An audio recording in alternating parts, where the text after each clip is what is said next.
चलिए तो स्टार्ट करते हैं the discussion of this 14 question, जो 14 क्वेश्चन आपको मैंने होमवर्क में दिए थे।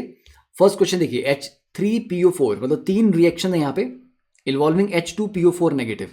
तो H3PO4 आपको पता है ना, H3PO4 फॉस्फोरिक एसिड का स्ट्रक्चर क्या होता है। इसके पास 3 एसिडिक हाइड्रोजन होती हैं, तो अगर ये डिसोशिएट करेगा तो 3 स्टेप में डिसोशिएट करेगा ये। ओके, तीनों हाइड्रोजन एसिडिक हैं। देखिए यहाँ पर H3PO4 कन्वर्ट हो रहा है H2PO4 1 नेगेटिव, मतलब H पॉजिटिव छोड़ रहा है। तो इसका मतलब ये एज ए एसिड बिहेव कर रहा है और ये इसका कॉन्जुगेट बेस हुआ। सेकंड स्टेप में अगर आप देखेंगे तो H2PO4 नेगेटिव एक और H पॉजिटिव छोड़ रहा है, मतलब यहाँ पर ये एज ए एसिड काम कर रहा है, ये कॉन्जुगेट बेस हुआ। थर्ड स्टेप में अगर आप देखेंगे, शुरुआत में आपको लगेगा कि H2PO4 नेगेटिव जो है सर OH नेगेटिव के साथ रिएक्ट कर रहा है, तो पक्का ये बेस होगा और ये वाला एसिड होगा, राइट। बट ऐसा जरूरी नहीं होता। क्यों नहीं होता? क्योंकि देखो ध्यान से, OH नेगेटिव से H पॉजिटिव गया है, तो H पॉजिटिव लूज किसने किया? इसने। तो एसिड कौन हुआ? ये। तो ये क्या हुआ? बेस। तो क्वेश्चन पूछा गया, in which of the following और which of the above does H2PO4 negative act as an acid. Acid किस में काम कर रहा है? सेकेंड वाले में, राइट। सेकेंड वाले में कर रहा है, और थर्ड वाले में तो एज अ बेस काम कर रहा है वो, ठीक है। और पहले वाले ऑप्शन में भी क्या कर रहा है वो? सिर्फ फर्स्ट वाले ऑप्शन में वो कॉन्जुगेट बेस की तरह काम कर रहा है, ठीक है। तो आई थिंक काफी सिंपल सा क्वेश्चन था ये। चलिए, तो इसका B option 2 only. Now moving on to the next question, in aqueous solution the ionisation constant for carbonic acid. देखिए कार्बोनिक एसिड आपका H2CO3 डाइप्रोटिक एसिड है, मतलब 2 स्टेप में H पॉजिटिव आपका छोड़ता है।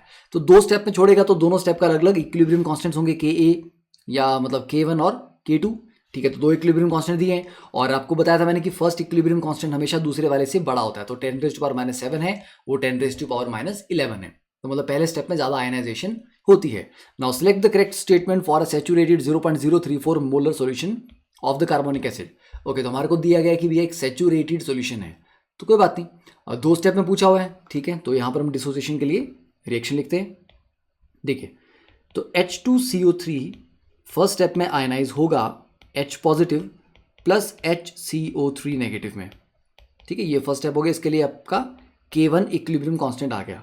अगले स्टेप में जो HCO3 नेगेटिव है वो फर्दर डिसोशिएट हो रहा है H positive plus CO3 2 negative, that is second, उसके लिए आपका K2 आ जाएगा ये। अब क्या करना है? पहला ऑप्शन दिया गया है the concentration of H positive is double that of carbonate. चलिए इसको भी लिख देते हैं। और कंसंट्रेशन अगर इसका C था और ये 0 था शुरुआत में, तो C इंटू 1 - अल्फा, ये C अल्फा, ये C अल्फा, ठीक है। ये फर्स्ट स्टेप हो गया। अगले स्टेप में ये जो C अल्फा है और ये H positive already C alpha था, CO3 2 नेगेटिव 0 था, अब यहां पर C alpha into 1 - alpha dash, क्योंकि अगले स्टेप में टूटेगा तो उसका भी अपना अलग से डिसोसिएशन कांस्टेंट होगा, ठीक है। डिग्री ऑफ डिसोसिएशन होगा उसका भी अपना, तो अल्फा डैश आ गया वो। तो H पॉजिटिव पहले से C अल्फा तो था, अब जो नया जनरेट हुआ वो C अल्फा अल्फा डैश आ गया, और जो कार्बोनेट आया वो C अल्फा अल्फा डैश आ गया। तो आप देखें कि H पॉजिटिव की कंसंट्रेशन यहां पर भी C अल्फा अल्फा डैश कर लो। तो पहला ऑप्शन कि H पॉजिटिव की कंसंट्रेशन डबल है कार्बोनेट से, कार्बोनेट इतना है H पॉजिटिव इतना है, तो डबल तो नहीं हुआ, 2 टाइम्स तो नहीं हुआ, ठीक है, ये तो क्लियर है। Second, the concentration of carbonate is 0.034। अच्छा, क्योंकि इन्होंने यहां पर वैल्यू भी दे रखी है ना 0.034, तो अगर ये कंसंट्रेशन आपका C आपका 0.034 है, तो कार्बोनेट तो 0.034 इंटू अल्फा डैश उससे काफी ज्यादा कम होगा, तो ये इतना हो तो सवाल ही नहीं है। Then the concentration of carbonate is greater than bicarbonate. ये C अल्फा अल्फा डैश जो है इससे बड़ा है, C alpha into 1 - alpha dash. देखिए, अब आपको पता है कि alpha is greater than alpha dash, मतलब सेकंड स्टेप का जो डिसोसिएशन डिग्री ऑफ डिसोसिएशन होता है वो कम ही होता है। तो इसका मतलब वो कि अल्फा अगर वैसे कम है क्योंकि वीक एसिड है, तो अल्फा डैश तो बहुत कम होगा, तो 1 - अल्फा डैश को अप्रॉक्सीमेटली 1 लिखा जा सकता है। तो इसके अकॉर्डिंग इस वैल्यू को घुमा फिरा के हम C अल्फा लिख सकते हैं, ठीक है।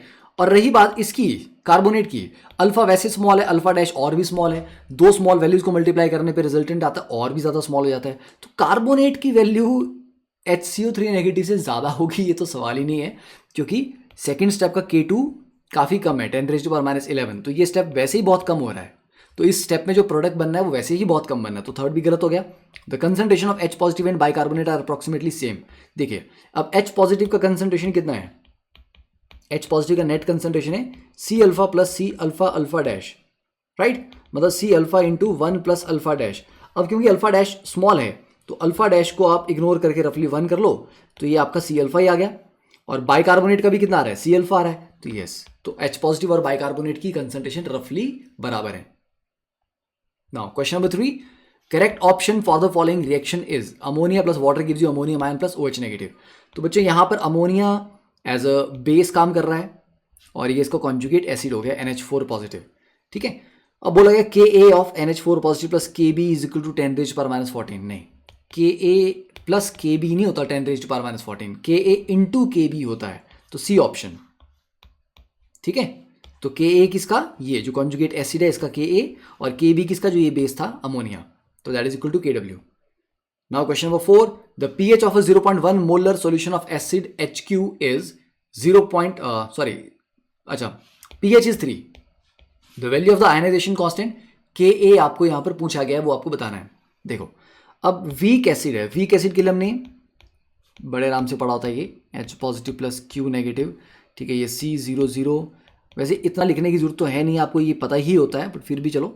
तो Ka is equal to C alpha square upon 1 minus alpha, जिसको हम अप्रॉक्सीमेटली C अल्फा स्क्वेयर कर देते हैं, क्योंकि ये जो 1 माइनस अल्फा इज अप्रॉक्सीमेटली 1, क्योंकि वीक एसिड था, ठीक है। नाउ अब क्योंकि pH आपको दिया गया है 3, तो इसका मतलब वो H पॉजिटिव की कंसंट्रेशन है 10 raise to power minus 3, that is equal to C alpha, क्योंकि H पॉजिटिव की कंसंट्रेशन किसके बराबर है, C अल्फा के बराबर है। तो यहां से अगर आप देखें, ठीक है, तो Ka कितना आ जाएगा, C अल्फा इंटू अल्फा, तो ये C अल्फा की value 10 raise to power minus 3 और इंटू, अब यहां से आपको क्या करना पड़ेगा, यहां पर अल्फा की वैल्यू तो हमें पता नहीं है इसमें, बट हम यहां से alpha is equal to root Ka divide by C, ठीक है, ये निकाल सकते हैं, ठीक है ना, यहां से ये निकल जाएगा, ओके। तो H पॉजिटिव की जो कंसंट्रेशन, यहाँ पर ये बोल दो, आप ऐसा कर सकते हो कि Ka इज इक्वल टू, ये जो C अल्फा स्क्वेयर है इसको रीअरेंज करके भी लिख सकते हैं यार, क्योंकि H पॉजिटिव अपना C अल्फा है, ओके। तो एक काम करते हैं, C अल्फा स्क्वेयर की जगह इसको C square alpha square upon C लिखते हैं, जिससे क्या हो जाएगा, ये H पॉजिटिव की कंसंट्रेशन का स्क्वेयर आ जाएगा, क्योंकि H पॉजिटिव की कंसंट्रेशन C अल्फा है, तो मैंने उसको मल्टीप्लाई डिवाइड कर दिया कंसंट्रेशन से, डिवाइड बाय C, और C आपका 0.1, तो H पॉजिटिव की कंसंट्रेशन थी 10 रेज टू माइनस 3, तो 10 रेज टू माइनस 6 अपॉन 0.1, तो आ जाएगा 10 raise to power minus 5, okay. Otherwise इस तरीके से हम करते हो, फिर अल्फा के चक्कर में पढ़ना था, है ना, कि अल्फा भी पता नहीं है, Ka भी पता नहीं है, तो ये एक आसान तरीका हो गया कि C अल्फा स्क्वेयर में C से मल्टीप्लाई भी कर दिए, डिवाइड भी कर दिए, ताकि ऊपर बन गया आपका C square alpha square, that is H positive की कंसंट्रेशन का square. Then question number 5, the pKa of a weak acid HA is 4.80, pKb of a weak base is 4.78, the pH of an aqua solution of the corresponding salt, अरे यार salt वाला आपको मैंने बताया था कि जो सॉल्ट होता है जिसमें दोनों ही तरफ से वीक स्पीशीज पार्टिसिपेट कर रही होती हैं, उसमें क्या होता है, देखो आपके पास एसिड भी वीक है और आपके पास बेस भी वीक है, ठीक है। तो जो सॉल्ट बनेगा आपका BA is a salt of weak acid plus weak base, तो वो कंसंट्रेशन पे डिपेंड नहीं करता उसका pH, उसका pH किस पे डिपेंड करता है, इसका pH का अपने फॉर्मूला पढ़ा सॉल्ट हाइड्रोलिसिस में, 7 plus half of pKa minus half of pKb, right, ये वाला पढ़ा था आपने। तो मैंने आपको कहा था कि इनकी जो pH की है वो इस पर डिपेंड करेगी कि दोनों में से कौन ज़्यादा वीक है। अब Ka जो है आपका, मतलब pK 4.80 है, pK जितना ज़्यादा होगा एसिड उतना वीक होगा, और pKb 4.78 है, मतलब बेस स्लाइटली स्ट्रॉन्गर है ना, बेस स्लाइटली स्ट्रॉन्गर है, तो जो pH आएगी वो स्लाइटली बेसिक रीजन में आएगी, मतलब 7 से हल्का सा ऊपर होगा, ठीक है। तो ये इन्होंने ये जो ऑप्शन दिया ना, देखो ये ऑप्शन तो गलत हो गया, बहुत ऊपर है, ये एसिडिक में आ गया, ये भी काफ़ी ऊपर है, तो आंसर डायरेक्टली अगर आप नहीं भी करेंगे कुछ तो भी आपको पता लगना चाहिए था कि 7.01 है, बहुत ही आसान, बहुत ही ज़्यादा आसान, ठीक है, कॉमन सेंस। तभी मैंने कहा आयनिक इक्विलिब्रियम पे काफ़ी सारे क्वेश्चन होते हैं वो फॉर्मूला बेस होते हैं और आप डायरेक्टली कॉमन सेंस लगा के कर सकते हो। Next question number 6, assuming that the degree of hydrolysis is small, H काफ़ी कम है तो 1 माइनस H को अप्रॉक्सीमेटली 1 आप कर लेंगे, the pH of 0.1 molar solution of sodium acetate. अब देखिए जो सोडियम एसीटेट है आपका that is a salt of weak acid strong base, weak acid strong base salt, right.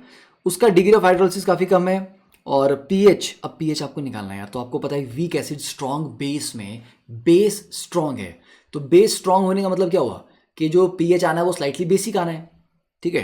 तो पीएच क्या होगा, ग्रेटर देन 7 ही आना है आपका।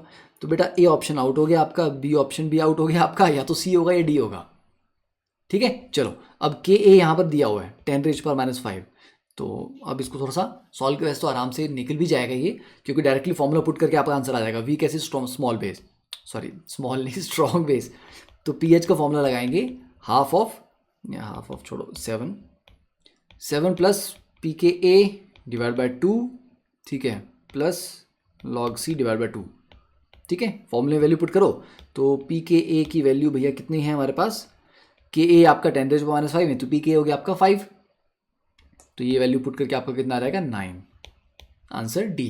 देखा डायरेक्टली फॉर्मूला पुट करके आंसर आ गया आपका। ये प्रीवियस ईयर का क्वेश्चन है, ये almost maximum question previous year वाले ही हैं, ताकि आपको आइडिया लगे कि आप जो तैयारी कर रहे हो वो किस एग्जाम के लिए कर रहे हो और किस तरह का क्वेश्चन पहले पूछे गए हैं। Now the pH of 0.1 molar aqueous solution of Na2CO3 is adjusted to 12 using a strong base, okay. तो मतलब हमारे पास जो Na2CO3 था, Na2CO3 कैसा सॉल्ट है, स्ट्रॉन्ग बेस वीक एसिड, ठीक है, it's a basic salt. Basic salt का पीएच वैसे ही आपका 7 से ऊपर होना था, तो ये बोला गया ठीक है कि उसको हमने एडजस्ट करके 12 कर लिया है using a strong base, okay. What is the degree of hydrolysis of carbonate ions, ठीक है। अब डिग्री ऑफ हाइड्रोलिसिस यहाँ पर पूछा गया है, तो नॉट वेरी कॉम्प्लिकेटेड। देखिए तो बेसिक सॉल्ट है एंड एच अपने को निकालना है, Ka1 भी दिया गया है, Ka2 भी दिया गया है। अब ये दो क्यों दिए गए हैं, क्योंकि Na2CO3 क्या होगा, ये H2CO3 प्लस NaOH के कॉम्बिनेशन से बना हुआ है ना, और H2CO3 जो था वीक एसिड आपका वो डाइप्रोटिक है, तो वो 2 स्टेप में टूटेगा, तो 2 स्टेप में टूटेगा, तो दोनों के लिए Ka1 और Ka2 आपको दिया हुआ है। अब यहां पर हाइड्रोलिसिस होगा किसका, Na2CO3 मैंने आपको बताया कि हमेशा वीक स्पीशीज से जो आयन आता है, Na पॉजिटिव तो स्मॉल स्ट्रॉन्ग बेस से आया हुआ है, उसका हाइड्रोलिसिस नहीं होगा, यहां पर होगा सिर्फ कार्बोनेट का, तो यहां पर एनायन हाइड्रोलिसिस होगा, ठीक है। चलिए तो एनायन हाइड्रोलिसिस लिखते हैं, कैसे होगा, CO3 2 नेगेटिव प्लस वाटर, ये बन जाएगा आपका HCO3 negative plus OH negative, okay. ये एनायन हाइड्रोलिसिस आ गया आपका। नाउ अब क्या इसमें एक और स्टेप में करना है कि ये HCO3 नेगेटिव फर्दर आगे जाके एक और स्टेप में H2CO3 बनाएगा, बताइए। ये है, और ये साथ में बोल रहा है कि it is adjusted to 12 using a strong base, मतलब सॉल्यूशन में एक स्ट्रॉन्ग बेस भी है। तो अगर स्ट्रॉन्ग बेस है तो ये OH नेगेटिव आयन की कंसंट्रेशन ऑलरेडी पहले से ज़्यादा होगी, पहले से ज़्यादा होगी, तो कॉमन आयन इफेक्ट की वजह से ये इक्विलिब्रियम आपका थोड़ा सा पीछे की तरफ रहेगा, क्योंकि ये OH नेगेटिव ऑलरेडी प्रेजेंट है, ठीक है। तो ये आप बोल सकते हो कि दिस इक्विलिब्रियम इज सप्रेस्ड, ठीक है, due to presence of strong base,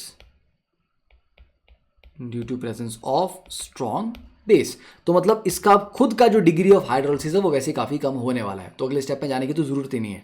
तो शुरुआत में आपको कंसंट्रेशन कितना दिया है, 0.1 मोलर।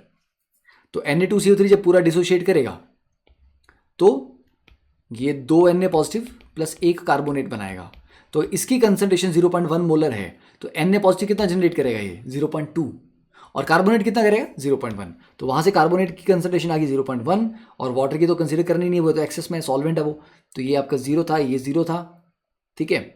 0.1 इंटू 1 माइनस H, और ये आ जाएगा 0.1H, और ये आ जाएगा 0.1H, राइट। हाँ मतलब ये स्टार्टिंग में मान रहे हैं, बट अब क्योंकि इसने लिखा था स्टार्टिंग में कि भैया बेस हमारे पास स्ट्रॉन्ग बेस ऑलरेडी था और उसका pH था 12, तो pH 12 का मतलब कितना हो गया, OH नेगेटिव की कंसंट्रेशन कितनी है 10⁻², तो pH 12 का मतलब है POH इज इक्वल टू 2, तो POH 2 का मतलब है OH नेगेटिव की कंसंट्रेशन ऑलरेडी 10⁻² है, तो वो स्टार्टिंग से ही है, तो इसको हटा दो, ये 10⁻² शुरुआत से है, और ये 10⁻² प्लस 0.1H। अब ये जो 0.1H है ये निग्लिजिबल है, तो ये रफली 10⁻² ही आपको लेना है, क्योंकि स्ट्रॉन्ग बेस का जो कॉन्ट्रीब्यूशन होता है वो कंपेरेटिवली काफ़ी हाई होता है, ठीक है। बस अब इसको सॉल्व करो, तो KH यहाँ पर कितना आ जाएगा, आपको पता है के एच इंटू के ए इज इक्वल टू के डब्ल्यू होता है। अब ये के ए कौन सा लेंगे, के ए तो हमारे पास दो हैं। देखो कार्बोनेट जो था ये किस स्टेप में है, ये कौन सा वाला स्टेप है, पहला वाला स्टेप में ये दोनों आयंस आएंगे या दूसरे वाले स्टेप में आएंगे। मतलब जब H2CO3 डिसोशिएट होता था तो पहले वाले स्टेप में ये दोनों आयंस बनते थे, दूसरे वाले में बनते थे, दूसरे वाले में बनते थे। तो ये जो के ए लेना है ये कौन सा लेना है, ये Ka2 लेना है। ठीक है, तो यहां से इसको यूज करके आप बोल सकते हो कि के एच इज इक्वल टू के डब्ल्यू अपॉन Ka2। और ये कैलकुलेट कर लो एक बार। के डब्ल्यू आपको पता है 10⁻⁻14 है और Ka2 की वैल्यू कितनी दी गई, 4.7 इंटू 10⁻11। तो 10⁻14 अपॉन 4.7 इंटू 10⁻11। ठीक है, तो रफली कितना आ जाएगा ये, 10⁻³ ऊपर 10⁻⁴, इसको 5 ले लेते हैं, रफली मतलब 2 के आसपास आएगा, 2 इंटू 10⁻⁴ के आसपास आ जाएगा ये। यहाँ तक हो गया। ओके, अब हमें चाहिए क्या, H, डिग्री ऑफ हाइड्रोलिसिस। तो अगर आपके पास KH आ गया तो बेटा KH होता कितना है, इस इक्वेशन के अकॉर्डिंग अगर आप KH कैलकुलेट करेंगे, एक्सप्रेशन लिख के करेंगे, तो KH कितना आएगा 0.1 H into 10⁻² divide bye 0.1 into 1 - H। ठीक है, और KH हमें पता है 2 into 10⁻⁴ is equal to H into 10⁻² divide by 1 - H। तो यहाँ से सॉल्व करके H की value will be around, answer check कर लेते हैं, 2.1 इंटू 10⁻² इतना दिया हुआ है। ठीक है, ऑप्शन ए। तो बस इसको सॉल्व करके कंफर्म कर लेना। आई होप यही आंसर आना भी चाहिए। ठीक है, चलिए now next question number 8। Given the data eight 25 degree Celsius, Ag plus I negative gives you AgI plus electron और E नॉट। अब ये बड़ा प्यारा क्वेश्चन है क्योंकि यहाँ पर आपको ये डायरेक्टली KSP पूछ रहा है और ये भी प्रीवियस ईयर क्वेश्चन में है। और KSP वाले क्वेश्चन बच्चे काफ़ी ज़्यादा मतलब पसंद तो नहीं करते हैं, काफ़ी ज़्यादा दिमाग का उनका दही होता है। तो कोई बात नहीं, आराम से ये हो जाएगा। इन्होंने लॉग KSP पूछा है तो कुछ नहीं है। के what is KSP, KSP is nothing but A equilibrium constant. तो आप ऐसा समझो कि लॉग ऑफ के इक्विलिब्रियम के बारे में जानकारी वो चाह रहे हैं। तो के इक्विलिब्रियम अगर आपको पता होगा तो लॉग ऑफ के इक्विलिब्रियम भी आप आराम से निकाल लेंगे।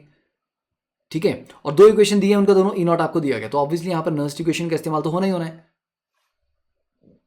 ठीक है ना, तो नर्स्ट इक्वेशन आपकी कितनी होती है, E is equal to E naught minus 0.0591 divide by n log of Q। Now at equilibrium E is equal to 0 and Q is equal to K equilibrium. तो इक्विलिब्रियम पे ये चीज क्या बन जाती है equation, E naught is equal to 0.0591 divide by n log of K equilibrium. तो अगर वो एक सॉल्युबिलिटी वाला रिएक्शन है तो वो K इक्विलिब्रियम की जगह उसको इसको आप KSP भी लिख सकते हो। राइट, ओके, चलिए। तो आपका ये जो दो स्टेप है इनका क्या करना है, ये तो चलो हमारे को ये मिल गया कि E नॉट जो है इसको आप ऐसे इस्तेमाल कर सकते हैं। अब भाई साहब बात आती है कि AgI का KSP। ठीक है, ये लॉग ऑफ ये जो भी आप लिखते हो ना K इक्विलिब्रियम या जो Q था वो रिएक्शन का रिएक्शन कोशेंट होता है ना, और हमें KSP निकालना ना बेसिकली। ठीक है, तो KSP बेसिकली होगा क्या, फॉर AgI KSP का एक्सप्रेशन क्या होगा, Ag पॉजिटिव की कंसेंट्रेशन इनटू I नेगेटिव की कंसेंट्रेशन, है ना, ये होगा मेरा KSP। ये मेरे को यहां पर चाहिए, ये वैल्यू यहां पर मेरे को चाहिए।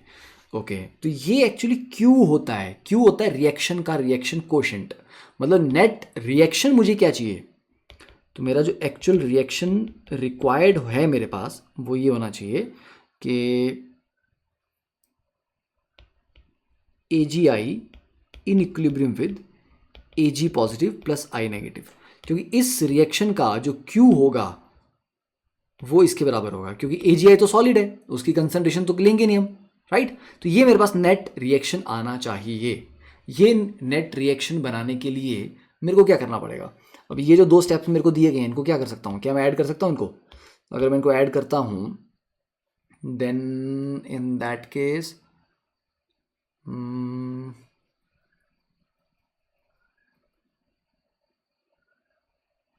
देखो यहाँ पे Ag plus I negative gives you electron, तो ये आपका ऑक्सीडेशन हो रहा है और ये वाला भी भाई साहब ऑक्सीडेशन हो रहे हैं, दोनों ही ऑक्सीडेशन हो रहे हैं। ठीक है, तो एक काम करते हैं, पहले वाले को उल्टा मारते हैं, क्योंकि AgI मेरे को ना रिएक्टेंट में चाहिए लेफ्ट वाले में, तो पहले वाले को उल्टा कर दो। ठीक है, फर्स्ट रिएक्शन को उल्टा कर लो, तो फर्स्ट रिएक्शन को उल्टा करके लिखूंगा अगर मैं, तो ये आएगा AgI plus electron gives you Ag plus I negative, और सेकेंड रिएक्शन तो वैसे लिख लो Ag in equilibrium with Ag positive plus electron. तो फर्स्ट वाले रिएक्शन का E0 कितना हो गया, रिएक्शन मैंने पलट दिया तो E0 हो गया -0.152, और सेकेंड का E0 तो उतना रहा -0.800। ओके, अब इस रिएक्शन में जो कैंसिल आउट हो रहे हैं कैंसिल आउट कर लो, इलेक्ट्रॉन इलेक्ट्रॉन कैंसिल आउट हो गए, राइट, एंड ये Ag कैंसिल आउट हो गया, तो नेट रिएक्शन आपका बचा AgI in equilibrium with Ag positive plus I negative. Yes, यही तो मेरे को नेट रिएक्शन चाहिए था यहाँ पे। तो इस नेट रिएक्शन का E0 कितना आ रहा है, अब दो स्टेप्स थे तो E0 कितना आ रहेगा मेरे पास यहाँ पे, सिंपल है, कितना आएगा, ऐड कर लो ना, दो स्टेप्स हैं आपके ऐसे बस, तो यह रहेगा -0.952। बस इस 0.952 वैल्यू को यहाँ पुट करेंगे, n की वैल्यू 1 लेंगे क्योंकि बैलेंस्ड इक्वेशन में एक इलेक्ट्रॉन इन्वॉल्व था, बस उसके बाद आपका k निकल जाएगा, log ऑफ KSP निकल जाएगा आपका आराम से। तो इसका जो आंसर आएगा दैट इज डी ऑप्शन। तो ये करना होता है आपको इस इक्वेशन में, ये जो k है ये आपको q के बराबर लाना होता है, तो नेट रिएक्शन में कोई ये चाहिए था, तो गिवन इक्वेशन को इस तरह से रीअरेंज किया कि मेरे पास ये नेट रिएक्शन आ जाए। Now question number 9, what is the pH of a mixture obtained by mixing 50 ml of 0.05 molar ammonium hydroxide and 50 ml of 0.05 molar acetic acid, Ka और Kb दोनों दिए हुए हैं। अब देखो यहां पर आप एक वीक एसिड और वीक बेस दोनों को मिक्स कर रहे हो, जिससे क्या बनेगा, सॉल्ट, राइट, और सॉल्ट भी कैसा होगा, वीक एसिड बेस वाला, मतलब वीक एसिड और वीक बेस दोनों ही है उसमें। तो वी हैव 0.05 मोलर NH4OH, इसके हमारे पास दिए गए हैं 50 ml plus 0.05 molar acetic acid, इसके भी दिए गए 50 ml। तो दोनों के इक्विवेलेंट्स बराबर हैं, तो दोनों के इक्विवेलेंट्स बराबर है, दोनों कंप्लीटली न्यूट्रलाइज हो जाएंगे। ओके, तो ये मेरे पास बनेगा सिर्फ salt, that is CH3CO negative NH4 positive, ये सॉल्ट आ गया मेरे पास, salt of weak acid and weak base. Okay, अब हैं कितने इक्विवेलेंट इसके, इनको मल्टीप्लाई करेंगे मोलैरिटी इनटू वॉल्यूम, तो ये मेरे पास आते हैं 2.5 मिलीमोल, और ये भी मल्टीप्लाई करके आगे 2.5 मिलीमोल, तो ये तो पूरी तरह रिएक्ट करके खत्म हो जाएंगे, और जो सॉल्ट बनेगा वो भी बनेगा 2.5 millimole, right. Let me check, millimole ही आ रहा है ना ये,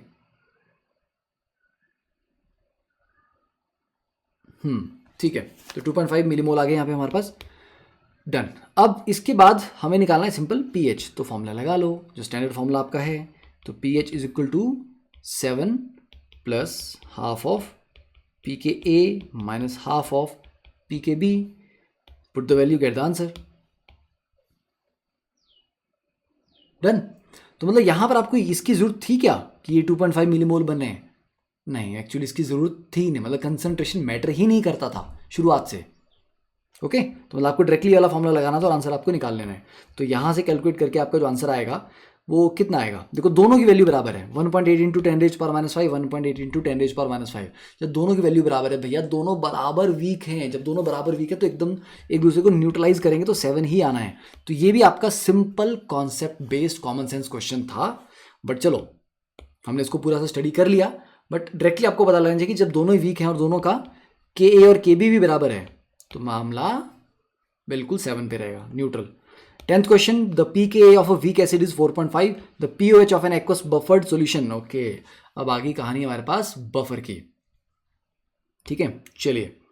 तो pKa of weak acid is 4.5, pKa of HA is 4.5 and the pOH of an aqueous buffer solution of HA in which 50% of acid is ionized। देखो बालक, अब ऐसा सोचो, यहाँ पर जो आपके पास एसिड था इसमें आप बेस ऐड कर रहे हो, ओके, बेस क्या करेगा, इसको धीरे धीरे न्यूट्रलाइज करता जाएगा। ये बोल रहा है कि 50% ऑफ एसिड न्यूट्रलाइज हो चुका है, मतलब 50% बचा हुआ है ना। तो मतलब आपने क्या कर दिया है, अब सिर्फ 50% एसिड बचा हुआ है और बाकी का 50% क्या है फिर, सॉल्ट। क्योंकि बाकी का जो 50% एसिड न्यूट्रलाइज हुआ उससे क्या बना था, उससे सॉल्ट बना था। तो ये है कहानी। तो एसिड एग्जैक्टली आधा न्यूट्रलाइज हुआ, और आपको पता है कि जब एसिड एग्जैक्टली आधा न्यूट्रलाइज हो जाता है तो बफर अपनी मैक्सिमम स्ट्रेंथ के ऊपर काम कर रहा होता है। ठीक है, तो मतलब जितना एसिड बचा है उतना ही सॉल्ट बना हुआ है। तो concentration of acid left is equal to concentration of salt formed, दोनों की कंसंट्रेशन बराबर होगी। और आपका जो फॉर्मूला होता है p H is equal to P K a plus log of salt by acid, Henderson Hasselbalch equation. तो एसिड और सॉल्ट दोनों की कंसंट्रेशन क्योंकि बराबर है तो log 1 0 हो जाएगा। तो P H is equal to P K A. ठीक है, और पी के कितना है आपका 4.5। तो पी एच अगर 4.5 आ गया आपका तो पी ओ एच कितना आ जाएगा 14 माइनस 4.5। ठीक है, सिंपल, डन, 9.5। ये भी हो गया। चलिए next one, solid barium nitrate is gradually dissolve in 1 × 10⁻⁴ molar sodium carbonate solution. Okay, at what concentration of barium two positive will a precipitate begin to form. देखो, बेरियम नाइट्रेट को आप डाल रहे हो सोडियम कार्बोनेट के solution में, तो ये सोल्यूशन में हमारे पास ऑलरेडी है सोडियम कार्बोनेट, और यहाँ जो मैं डाल रहा हूँ दैट इज बेरियम नाइट्रेट। तो पहली बात तो ये है कि बनेगा कौन सा, प्रेसिपिटेट। ठीक है, राइट, पहले तो तुम्हें ये पता लगना चाहिए ना कि प्रेसिपिटेट बनने वाला कौन सा है, तो फिर उसके बाद अकॉर्डिंगली हम इसको सॉल्व करेंगे। तो चलिए इनके मेरे बीच में जो रिएक्शन होगा वो देख लेते हैं कि बेरियम नाइट्रेट प्लस Na2CO3, कहाँ से कैल्शियम आ गया, plus Na2CO3 gives you barium carbonate plus 2NaNO3, right, ये हो गया आपका। नाउ अब कंसंट्रेशन जो दी गई है 10⁻⁴ मोलर Na2CO3, तो ये 10⁻⁴ मोलर है, और बेरियम नाइट्रेट तो सॉलिड धीरे धीरे हम डाल ही रहे हैं, और KSP ऑफ बेरियम कार्बोनेट इतना दिया गया है। ठीक है, तो अब देखो यहाँ पर जो कार्बोनेट है, मतलब KSP ऑफ बेरियम कार्बोनेट कितना होगा, concentration of barium 2 positive into concentration of CO3 2 negative, और ये दिया गया 5.1 × 10⁻⁹। ठीक है, तो मुझे बस ये देखना है कि जब आयनिक प्रोडक्ट, मतलब देखो KSP यह कि बोला कि इक्विलिब्रियम पे मैक्सिमम इतना आएगा, द मोमेंट कंसंट्रेशन इससे हायर जाएंगी तो वो इक्विलिब्रियम पॉइंट से आगे जा रहा है तो उसको पीछे आना है। ठीक है, इससे ज़्यादा डिजॉल्व नहीं हो, उसको प्रेसिपिटेट होना है। तो द मोमेंट कंसंट्रेशन का प्रोडक्ट इस वैल्यू से बड़ा आ जाएगा, हम प्रेसिपिटेशन स्टार्ट कर देंगे, अब रिएक्शन में प्रेसिपिटेशन स्टार्ट हो जाएगी। तो मेरे को लिमिटिंग केस निकालना है, तो कार्बोनेट की कंसंट्रेशन मुझे पता होनी चाहिए क्योंकि बेरियम 2 पॉजिटिव की तो मेरे को कैलकुलेट करनी है। तो बेटा कार्बोनेट कहाँ से आ रहा है मेरे पास, कार्बोनेट का सोर्स क्या है, Na2CO3 है ना। तो Na2CO3 जब डिसोशिएट होगा, जब Na2CO3 पानी में आयनाइज हुआ होगा तो वो 2Na positive plus CO3 2 negative generate कर रहा होगा। तो अगर ये स्टार्टिंग में 10⁻⁴ था, ये 0 0 थे, तो ये 0 हो जाएगा, तो ये 2 × 10⁻⁴ और ये 10⁻⁴, मतलब कार्बोनेट की जो कंसंट्रेशन है ये 10⁻⁴ ही है। तो यहाँ से बेरियम 2 पॉजिटिव की लिमिटिंग कंसंट्रेशन कितनी आ जाएगी, 5.1 × 10⁻⁹ डिवाइड बाई 10⁻⁴। ठीक है, तो यह रहेगा 5.1 × 10⁻⁵। तो ये वैल्यू है, द मोमेंट बेरियम 2 पॉजिटिव की कंसंट्रेशन इससे हायर जाती है प्रेसिपिटेशन स्टार्ट हो जाएगी। तो 5.1 × 10⁻⁵, दैट इज डी ऑप्शन। ठीक है, चलिए question number 12, Ag positive plus ammonia gives you this complex, और उसका K1 दिया हुआ है, और ये एक और अमोनिया उठा रहा है तो ये बना रहा है, ये K2 बन रहा है। देन द फॉर्मेशन कांस्टेंट, ये ऐसे कॉम्प्लेक्स कंपाउंड का कोऑर्डिनेशन कंपाउंड का क्वेश्चन है ये। ठीक है, तो कोई डिफिकल्ट नहीं है। फॉर्मेशन कांस्टेंट क्या होता है, देखिए जब भी कोई कॉम्प्लेक्स बनता है, जैसे आपका ये बना AgNH3 ट्वाइस 1 पॉजिटिव, ये बना कैसे होगा, Ag पॉजिटिव प्लस 2 अमोनिया से, है ना। तो ये एक्चुअली इस रिएक्शन से बना था ये। तो इस रिएक्शन का जो इक्विलिब्रियम कांस्टेंट है उसी को इसका फॉर्मेशन कांस्टेंट भी बोल देते हैं, डिवाइड बाई Ag पॉजिटिव की कंसंट्रेशन इंटू NH3 की कंसंट्रेशन का स्क्वायर, राइट। तो मेरे पास दो रिएक्शन ऑलरेडी दिए हुए हैं, K1 K2 दो स्टेप से बनाइए। तो अगर दो स्टेप्स में जाके ये बन रहा है, ठीक है, तो मैं दोनों स्टेप्स को अगर मल्टीप्लाई कर लूँ तो क्या हो जाएगा मेरे पास, मतलब दोनों स्टेप सॉरी ऐड कर लूँ तो K1 K2 मल्टीप्लाई हो जाएंगे। ये तो पहला स्टेप है मेरे पास Ag positive plus sorry not 2 ammonia, this is only 1 ammonia, gives you AgNH3 whole 1 positive और K1 है 3.5 into 10 raise to power minus 3 और दूसरे स्टेप में ये AgNH3 1 positive plus ammonia gives you AgNH3 twice 1 positive और K2 दिया गया 1.7 into 10 raise to power minus 3। तो दोनों स्टेप्स को बच्चे अगर हम ऐड कर दें यहाँ पे, ठीक है, ये कट जाएंगे और ये बन जाएगा आपका Ag positive plus 2 ammonia gives you AgNH3 twice 1 positive. तो जो मेरे को एक्चुअल चाहिए था ये वाला रिएक्शन ये मेरे पास मिल गया। तो दो स्टेप्स को जब ऐड करते हैं उनके इक्विलिब्रियम कांस्टेंट क्या होते हैं, मल्टीप्लाई होते हैं। तो 3.5 into 1.7 into 10 raise to power minus 6, ठीक है। तो ये कितना रहेगा आंसर इसका, सॉल्व करने की बाकी जरूरत ही नहीं थी, ये 10 रेज़ टू पावर माइनस 6 से कंफर्म हो गया। चलिए 13th question, the solubility product constants of salts of type mx mx2 and mx3। अच्छा हमारे पास 3 है। तो बेटा mx वाले के लिए आपको पता ही है ना KSP कितना होता है s², mx2 के लिए KSP कितना होता है 4s³ और mx3 के लिए कितना होता है KSP is equal to 27s raise to power 4। Okay, तो यहां से s कितना आ जाएगा रूट ऑफ KSP, यहां से s कितना आ जाएगा KSP divide by 4 raise to power 1/3 और यहां से s कितना आ जाएगा KSP divide by 27 raise to power 1/4। Okay, तो इसके अकॉर्डिंग आप सॉल्व आराम से कर सकते हैं। तो पहले केस में आपका KSP कितना 4 into 10 raise to power minus 8, तो यहाँ से आपका सॉल्युबिलिटी आ जाएगी 2 into 10 raise to power minus 4। Second में 3.2 into 10 raise to power minus 14। Okay, 3.2 into 10 raise to power minus 14 divide by 4 raise to power 1/3। तो ये सॉल्व करके आपके पास कितना निकलेगा, इसको अगर आप निकालेंगे, कर लो उसको सॉल्व कर लो। 3.2 into 10 raise to power minus 14 divide by 4 raise to power 1/3। तो 3.2 को रफली अगर मैं 4 ही ले लूँ, मैं है ना अप्रॉक्सीमेटली ले लूँ, तो 10 रेज़ टू माइनस 14 है, ठीक है। एक काम करते हैं इसको, ये रफली 10 रेज़ टू पावर माइनस 5 आ जाएगा मेरे पास रफली। तो ये -4 है, ये रफली 10 रेज़ टू माइनस 5 आ रहा है मेरे पास। एंड थर्ड वाले में अगर आप देखूँ मैं तो 10 रेज़ टू माइनस 15 है, तो 2.7। Okay, 2.7 into 10 raise to power minus 15 upon 27। तो इसको 16 कर लो, इसको 27 कर लो, ये उड़ गया और डिवाइड 4, तो ये रफली 10 रेज़ टू माइनस 4 आएगा, ठीक है। तो सी वाला तो आपका आ गया simple 10 raise to power minus 4, ये 2 into 10 raise to power minus 4 था और सेकंड वाला और सॉल्व करके रफली आपका 10 रेज़ टू पावर माइनस 5 आ रहा है। तो बेटा सॉल्युबिलिटी किसकी सबसे ज़्यादा आ रही है, ये पहले वाले की mx की सॉल्युबिलिटी सबसे ज़्यादा आ रही है, उसके बाद इसकी और लास्ट में आ रही है इसकी। तो आपको अगर सॉल्युबिलिटी कंपेयर करनी है तो KSP मत कंपेयर करना, KSP is solubility product, solubility का मतलब है S को कंपेयर करना है आपको सॉल्व करके, ठीक है। तो आंसर इसका क्या रहेगा mx फिर mx3 फिर mx2, D option. Next one, aqueous solution of HNO3, KOH, acetic acid and sodium acetate of identical concentrations are provided, the pairs of solution which forms a buffer upon mixing. Buffer के लिए क्या चाहिए होता है मेरे को, weak acid चाहिए होता है एंड उसका सॉल्ट एक स्ट्रॉन्ग बेस के साथ। ये देखो ये स्ट्रॉन्ग एसिड है, स्ट्रॉन्ग एसिड का मैं क्या करूंगा HNO3 प्लस एसिटिक एसिड में, राइट। फिर भी आराम से सोच लो एक बार, मतलब कोई ऐसा जरूरी नहीं कि जल्दबाजी में क्वेश्चन मतलब गलत भी हो जाता है, ठीक है। मैंने इसमें more than one option correct है क्योंकि ये पुराना IIT का क्वेश्चन है पर अच्छा क्वेश्चन है। देखिए अगर मैं HNO3 प्लस एसिटिक एसिड लेता भी हूं तो मेरे पास एक वीक एसिड और एक स्ट्रॉन्ग एसिड है। जब भी ऐसा होता है तो हम pH हमेशा स्ट्रॉन्ग एसिड के हिसाब से कैलकुलेट करते हैं क्योंकि वीक एसिड की कंट्रीब्यूशन वैसे कम होती है और स्ट्रॉन्ग एसिड के होने से क्या कॉमन आयन इफेक्ट इसके इक्विलिब्रियम को और भी पीछे धकेल देगा। तो सिर्फ HNO3 ही pH को डिसाइड करेगा, तो बफर तो बिल्कुल नहीं बन रहा।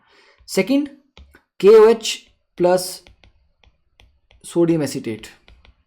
अब देखो वीक एसिड का salt with a strong base तो है पर साथ में वीक एसिड नहीं है, साथ में स्ट्रॉन्ग बेस ही है। तो स्ट्रॉन्ग बेस और एक बेसिक सॉल्ट, स्ट्रॉन्ग बेस और एक बेसिक सॉल्ट में स्ट्रॉन्ग बेस ही डोमिनेंट हुआ ना, तो KOH ही डिसाइड करेगा कि pH कितना आना है इसमें, ठीक है। Third, HNO3 plus sodium acetate. अब देखो आप बोलोगे सर थर्ड में फिर से स्ट्रॉन्ग एसिड आपने ले लिया, दैट इज राइट, पर एक बार ध्यान तो दो, ये इनमें रिएक्शन हो जाएगा आपस में। क्यों? क्योंकि ये आपका सॉल्ट है और ये आपका एसिड है, तो ये CH3COOH प्लस NaNO3 बनाएगा। यस, तो ये वीक एसिड हुआ और ये NaNO3 क्या हो जाएगा उसका? NaNO3 का तो कोई काम नहीं है यहाँ पे, है ना, वो तो प्योर सॉल्ट है आपका, स्ट्रॉन्ग एसिड स्ट्रॉन्ग बेस का सॉल्ट है, उसको छोड़ो। बट जब आप इस तरह से इनको मिक्स करेंगे तो इनके बीच में जितना भी रिएक्शन होगा, अगर मैं एसिटिक एसिड को ज़्यादा अमाउंट में ले लूँ, उसको 100 अमाउंट में ले लूँ और इसको 20 अमाउंट में लूँ, तो क्या होगा? ये 20 से 0 हो जाएगा और ये 80 हो जाएगा और ये 20 अमाउंट में बन जाएगा। तो मतलब ये वीक एसिड भी बचा मेरे पास और ये सॉल्ट भी बचा और वीक एसिड भी बचा, तो मिलके ये बफर बना देंगे। हाँ जी, तो सी ऑप्शन में बफर बनने की संभावनाएं हैं, बिल्कुल हैं, प्रोवाइडेड हम इस सॉल्ट को ज़्यादा अमाउंट में लें, ताकि सॉल्ट HNO3 से रिएक्ट करने के बाद HNO3 को खत्म कर दे और उतना वीक एसिड बना ले और वीक एसिड भी बचे और सॉल्ट भी बच जाए। तो यस, थर्ड में आपका बफर बिल्कुल बन सकता है इस तरीके से, ठीक है। देन ये वीक एसिड और सॉल्ट भी तो स्ट्रॉन्ग बेस दिए गए हैं, तो CD दोनों में पॉसिबिलिटी है। तो ये हो गया आपके 14 क्वेश्चन। अब नेक्स्ट हम DPP का डिस्कशन करेंगे स्टार्ट। तो आई होप आपको समझ आया होगा। चलिए, thank you for this lovely session. Practice एक बार फिर से कर लेना। चलो, ओके देन, बाय।